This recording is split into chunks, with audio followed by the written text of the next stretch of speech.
একদম রুগীর ঝোল, অসুস্থ মানুষের তরকারি। দেখো, পেঁপে, কাঁচকলা, থানকুনি পাতা, আলু সব কিছু নিয়েছি, কিন্তু আর একটা জিনিস দেবো, সেটা আমি দেখাচ্ছি। দাঁড়া, এটা আগে কষে নিই। এবারে জিরে আর ধনের গুঁড়ো, একটুখানি জল দেবো।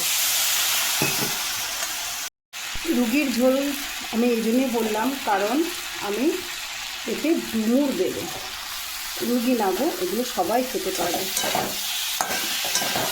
ওয়েদার চেঞ্জের সঙ্গে সঙ্গে এইসব জিনিসগুলো খাওয়া খুব দরকার। জ্যান্ত মাছ দিয়ে ঝোল করবো, আমি তেলাপিয়া মাছ দিয়ে করবো, তোমরা যে কোনো জ্যান্ত মাছ দিয়ে ঝোল করতে পারো।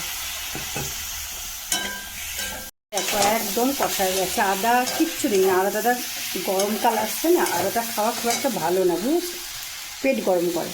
ওই জন্য একদম জিরে ধনের গুঁড়ো দিয়ে পাতলা দুটো কাঁচা লঙ্কা দিয়েছি, একদম ছিঁড়ে ব্যাস, জ্যান্ত মাছের ঝোল। কত তেল অল্প দিয়েছি দেখেছো তো, ব্যাস। এই জল দিয়ে দিলাম, আরও জল দেবো, দিয়ে আমি ঢাকা দেবো। দেখো, আমি তেলাপিয়া মাছগুলো দিয়ে দিয়েছি, আর একটুখানি গোলমরিচের গুঁড়ো ছড়িয়ে দিয়েছি, ব্যাস আমার পাতলা ঝোল হয়ে গেল। গরমকালে তোমরা পারলে এরকম করে খেও।